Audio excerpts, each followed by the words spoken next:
तो एक बात जान लीजिए, ये सरकारी नौकरी मेहनत मांगता है। समझ में आया? जिसने मेहनत की है सफलता उसी को मिली है, जिसने मेहनत नहीं की ना वो सफल नहीं हो पाया है। मुझे आपको कंसेप्ट सिखाना है, मुझे आपको सशक्त बनाना है, इसीलिए ताकि किसी भी तरह का सवाल आए तो आप उनको बना पाए। क्योंकि देखो यार, इतना तो मुझे पता है, मेहनत हर बच्चा करता है, हर स्टूडेंट मेहनत करता है, लेकिन उसी में किसी का सिलेक्शन होता है और किसी का रिजेक्शन होता है। क्यों? ऐसा इसीलिए होता है यहाँ पर कि जिसने मेहनत थोड़ी स्मार्ट तरीके से की होती है ना, सिलेक्शन वहीं तक जाता है। जिसने मेहनत थोड़ी गाइडेंस में की होती है ना, सिलेक्शन उसी का होता है। यार मेहनत तो गधा भी करता है, मेहनत घोड़ा भी करता है, लेकिन आपको पता है कि जो सबसे ज्यादा भाव इज्जत समाज में किसी को मिलती है तो घोड़े को मिलती है, गधे को कोई पूछता भी नहीं है। तो वही बात है, आपको मेहनत करनी है, मैं इसके लिए मना नहीं कर रहा हूं, आप बहुत ज्यादा मेहनत करिए, बहुत अच्छा काम करिए, ठीक है, कोई दिक्कत की बात नहीं है, लेकिन उसके साथ साथ थोड़ा सा आप स्मार्ट बनिए। और स्मार्ट आप कैसे बनेंगे? तो स्मार्ट आप एक अपने अप्रोच से बनेंगे। समझ में आ गया? मैं एक छोटी सी बात आप लोगों के साथ डिस्कस भी करना चाहता हूं कि आज के समय में आपको करना क्या चाहिए। तो आज के समय में आपको सफलता की 3 बातें ध्यान रखनी है। सबसे पहला तो आपको एक अपना स्मार्ट अप्रोच हमेशा बनाकर रखना है, ठीक है। जब भी आप सवालों को पढ़ते हैं ना, तो सवालों को पढ़कर थोड़ा सा चिंतन किया करिए कि यार इस सवाल को हम कैसे कम समय में बना पाए, क्या क्या और शॉर्ट तरीके हो सकते हैं। आज जैसे मैं मानो गुरुकुल में ट्रिग्नोमेट्री की मैंने आज क्लास ली, और ट्रिग्नोमेट्री की जब मैंने क्लास ली ना, मैंने उनके सामने क्वेश्चन रख दिया था, बड़ा सिंपल सा क्वेश्चन। मैंने कहा तुम इसके बारे में कितने तरीके सोच सकते हो, जरा सोच के बताओ। सबका एक ही तरीका आया, किसी ने 2 तरीके बताए। बट जब हमने उनके सामने तरीके रखे तो फिर उनको समझ में आया कि असल में हम कर क्या रहे थे इतने दिनों से, ठीक है। क्या होता है यहाँ पर कि जनरली हमने कहीं से कोई बात सीख ली, हम उसी को फॉलो कर रहे होते हैं, और यही समय आपका बेकार करता है। बहुत लोग बहुत दावे करते हैं, मैंने यहाँ से पढ़ा, मैंने वो पढ़ा, मैंने इनकी किताब पढ़ी। अरे यार, अगर मैंने वहां से, यहाँ से, वहां से पढ़ा होता तो इस समय आप उन्हीं से पढ़ रहे होते, मुझसे थोड़ी पढ़ रहे होते। अगर हमने जिनसे पढ़ा है तो आप भी उन्हीं से पढ़ रहे होते, आप मुझसे नहीं पढ़ रहे होते। सीधी सी बात है यार, ठीक है। तो ये मुझे समझ में आता है यहाँ पर कि हाँ ठीक है, आप इस बात को समझिए, जब हम पढ़ाई करते थे ना, जब हम सभी क्वेश्चंस को लगा रहे होते थे, जब हम किताबों को देख रहे होते थे, जब हम मॉक को, तो उनके पे हमने खुद के सॉल्यूशंस पे काम करना शुरू किया। सारे के सारे टेक्निक्स मैंने खुद अपनाए। कैसे? कोई क्वेश्चन अगर मानो कंपाउंड इंटरेस्ट का कोई बढ़िया क्वेश्चन आ गया, तो उसके ऊपर रिसर्च करना शुरू किया कि इसको और शॉर्ट में कैसे बनाया जा सकता है, ठीक है। एवरेज का कोई सवाल आ गया तो इसको मैं कैसे बैलेंस करके बना सकता हूँ शॉर्ट में। इसलिए आप चाहे मेरी परसेंटेज की वीडियो देख लो, चाहे आप मेरी एवरेज की वीडियो देख लो। एवरेज की वीडियो डाली है ना 8 घंटे की, पूरे यूट्यूब के इतिहास में उठा के देखो, अगर मेरा वाला कंसेप्ट पूरे यूट्यूब पर मिल जाना तो मैं बता दूंगा, पूरे भारत में वो कंसेप्ट कभी भी किसी के पास नहीं है। वो कंसेप्ट मेरे पास है, वो मेरे बच्चों को पता है कि वो मैं पढ़ाता हूँ। कंपाउंड इंटरेस्ट का जो तरीका पढ़ाने का है ना, वो मेरा अपना तरीका है, किसी का कॉपी पेस्ट नहीं है यहाँ पे, ठीक है। इस बात को ध्यान रखिए। तो ये जो है ना, इनके ऊपर मैंने काम किया, और आप भी इसके ऊपर काम करिए, स्मार्ट अप्रोच के ऊपर। दूसरा जो पॉइंट आ गया वो क्या आ गया, सबसे बड़ा शब्द जो आज के समय में है वो है यहाँ पर आत्मचिंतन।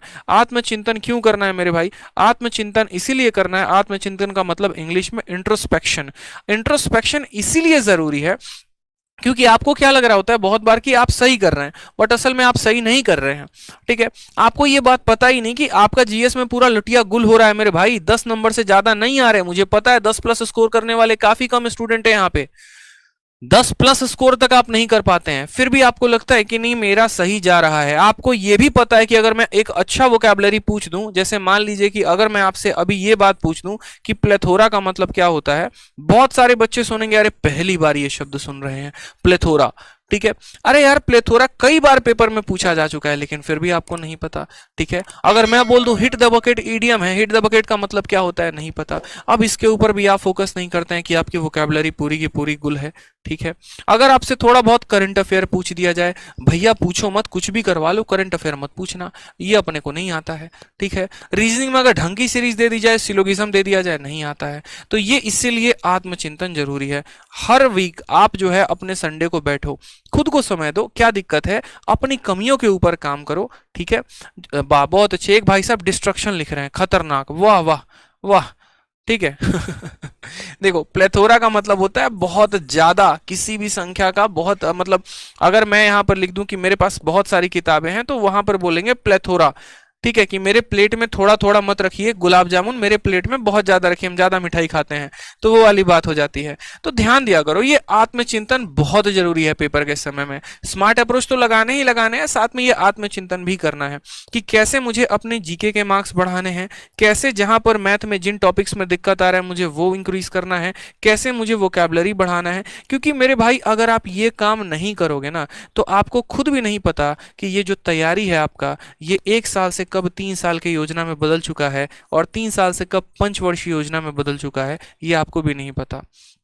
बस गाड़ी चल रही है, चल रही है, चल रही है, जो है डीजल पेट्रोल उसके अंदर हम डाल रहे हैं, ठीक है, और चल रही है, मंजिल का कोई पता नहीं, बस सोच रहे हैं अब मंजिल मिलेगी, अब मिलेगी, अब मिलेगी, लेकिन पता ही नहीं चल रहा। तो ये बैठकर सोचो, अपनी स्ट्रेटजी बनाओ, अपना पेपर नोट वर्क करो। भाई कोई बुरी बात नहीं है इसमें, कोई शर्माने वाली बात नहीं है।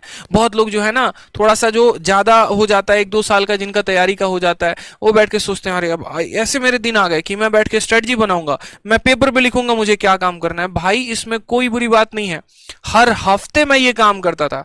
मुझे पता है कि यार मुझे अगर XYZ लूसेंट किताब की मुझे ये पूरा का पूरा पॉइंट मिसलेनियस का खत्म करना है, मुझे मनोहर पांडे ये पूरा का पूरा खत्म करना है, मुझे मान लीजिए रीजनिंग के ये सारे सीरीज के क्वेश्चंस लगाने हैं, मुझे इतनी तक वोकैबुलरी यहां पर याद करनी है, ठीक है, तो क्या करें?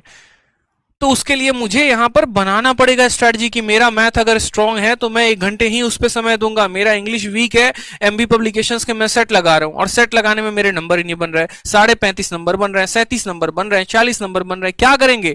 बैठ के वहां पर उसको सॉल्व करेंगे, बैठकर वहां स्ट्रेटजी बनाएंगे अपनी कि हाँ मुझे अब इतने घंटे पढ़ाई करनी है, इतने घंटे में इतने घंटे जीएस को देना है, इतने में इतने घंटे मैथ को देना है, इतने में इतने घंटे ये देना है। उसके अलावा आत्मचिंतन और क्या क्या करना है, तो आत्मचिंतन यहां पर अपने टॉपिक्स के बारे में भी करना है कि क्या पढ़ा आपने आज तक, और कितना पढ़ा, और कितना पढ़ा जाना बाकी है। उदाहरण के तौर पे कहते हैं ना, ये आजादी खून मांगता है, तो एक बात जान लीजिए, ये सरकारी नौकरी मेहनत मांगता है। समझ में आया? जिसने मेहनत की है सफलता उसी को मिली है, जिसने मेहनत नहीं की ना वो सफल नहीं हो पाया है।